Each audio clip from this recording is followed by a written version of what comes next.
22 साल की अनन्या राजस्थान के अपने छोटे से शहर से एक नई जॉब के सिलसिले में जयपुर शिफ्ट हुई थी, पर उसे नहीं पता था कि ये उसकी जिंदगी का सबसे डरावना चैप्टर होगा।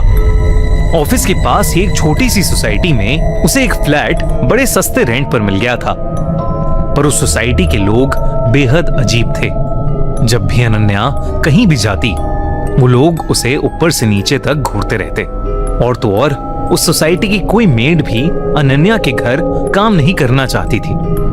अनन्या वहां के लोगों से थोड़ी परेशान थी, पर क्योंकि वो फ्लैट सस्ता था और ऑफिस के पास था, तो उसने इन सब बातों पर ज्यादा ध्यान नहीं दिया। एक रात वो अपनी दोस्त मीरा से फोन पर बात कर रही थी। अचानक मीरा ने पूछा, अनु, ये बच्चे की रोने की आवाज कहां से आ रही है?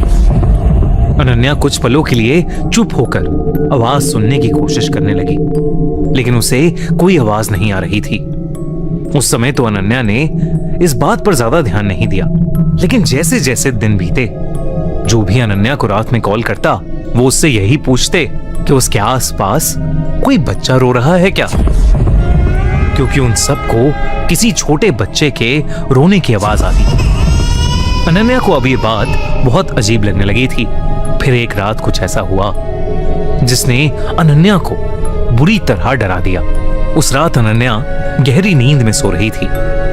रात के करीब 1 बज रहे थे, तभी उसे किसी छोटे से बच्चे की जोर जोर से रोने की आवाज आई,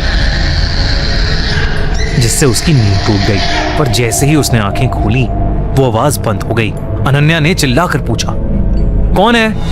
कोई जवाब नहीं आया। फिर अचानक से एक धीमी सी हंसी की आवाज आई, जैसे कोई अनन्या का मजाक बना रहा हो। अनन्या ने उस आवाज की तरफ देखा तो वो चौंक उठी। उसने देखा कि कोई बहुत छोटा सा बच्चा उसके कमरे के दरवाजे के पीछे छुपा बैठा है। अनन्या ने जैसे ही उसकी तरफ देखा, वो बाहर भागा। अनन्या उसके पीछे भागी, पर उससे अपने फ्लैट में कोई भी नहीं मिला। पर जब वो अपने कमरे में आई, तो उसके कमरे के शीशे पर किसी छोटे से बच्चे के हाथों के लाल निशान थे। और जब उसने ध्यान से देखा, तो वो लाल रंग खून का था। अनन्या बेहद डर गई थी। सुबह होते ही उसने बिल्डिंग के बाकी के लोगों से इस बारे में पूछा। उसे पता चला कि उससे पहले एक बुढ़िया उस घर में रहती थी। उसे कोई भी पसंद नहीं करता था, क्योंकि लोगों के हिसाब से वो काला जादू करती थी। सोसाइटी में उसके आने के बाद से जिस किसी भी घर पर कोई खुशी की खबर होती थी, वो दुख में बदल जाती थी। कोई नई गाड़ी लेता था तो उस गाड़ी का अगले ही दिन एक्सीडेंट हो जाता था। किसी को जॉब में प्रमोशन मिलता तो उसकी तबीयत इतनी खराब हो जाती कि उसे जॉब ही छोड़नी पड़ती थी। और तो और वो बुढ़िया बिना बताए लोगों के घर से उनके छोटे छोटे बच्चे ले जाती थी और उनके साथ अजीबोगरीब बातें करती थी। कई बार तो बच्चे उसके घर में सोते हुए मिलते थे, जैसे शायद उसने बच्चों को नींद या बेहोशी की दवा खिलाई हो। सोसाइटी वाले उससे बहुत परेशान हो गए थे। सोसाइटी के सेक्रेटरी ने उससे लड़ाई भी की, लेकिन उस पर कोई असर नहीं हुआ। और एक बार तो किसी ने उसे पास के कब्रिस्तान से एक कब्र से कोई डेड बॉडी निकालते देखा, जिसे वो बाद में अपने घर ले गई। उसके बाद कुछ दिनों तक उसके घर से बहुत शोर आने लगा, जैसे वो कोई बहुत बड़ी पूजा कर रही हो। और फिर एक सुबह उनकी सोसाइटी के सेक्रेटरी का सर काटकर मर्डर कर दिया था। उसकी पूरी बॉडी पर किसी छोटे बच्चे के नोचने के निशान थे। उस दिन सोसाइटी वालों ने उस बुढ़िया को जोर जबरदस्ती से उसके घर से बाहर निकाल दिया, लेकिन वो उन सबको देखते हुए बस हंसती रही। बहुत हंगामा हुआ था उस दिन। जब ओनर ने घर के अंदर जाकर देखा, तो घर के अंदर बहुत सारा तंत्र विद्या का सामान और एक छोटे लड़के का कंकाल मिला। लोग कहने लगे कि उस रात उस बुढ़िया ने काले जादू से एक कच्चा कलवा बनवाया था और उसी कच्चे कलवे ने उसे मारा था।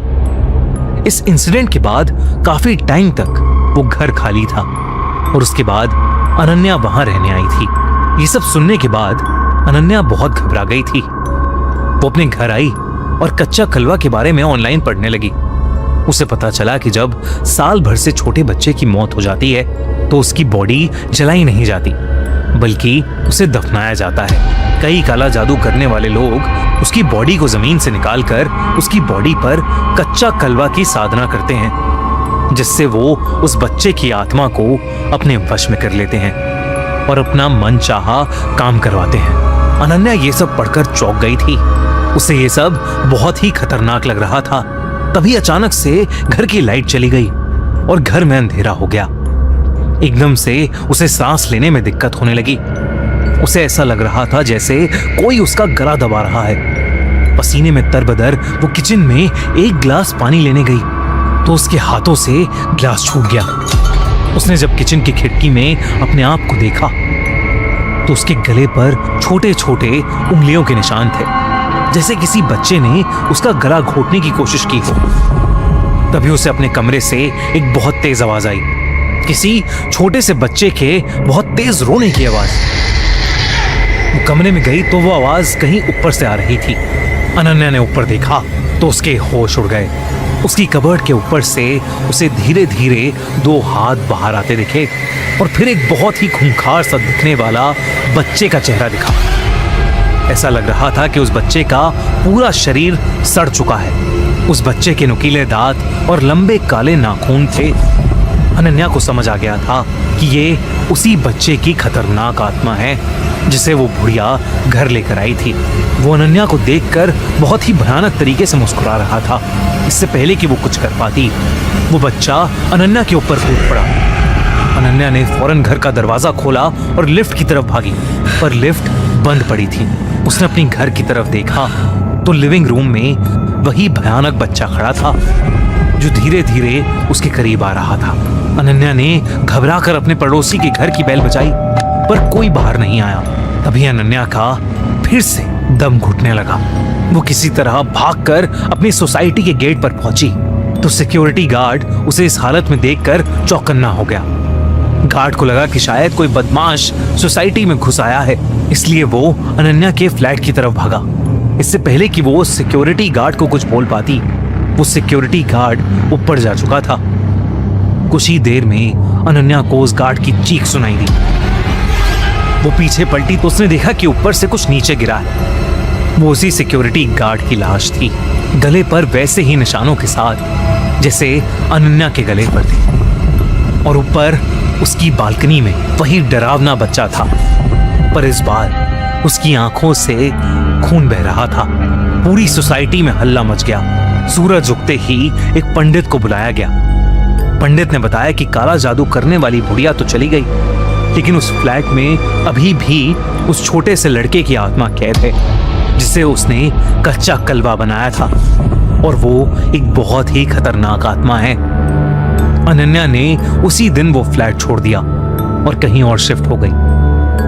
आज उस फ्लैट को हमेशा हमेशा के लिए बंद कर दिया गया है। अनन्या को फिर कभी वो बच्चा नहीं दिखा, लेकिन आज भी वो किसी छोटे से बच्चे के रोने की आवाज से बेहद डर जाती है।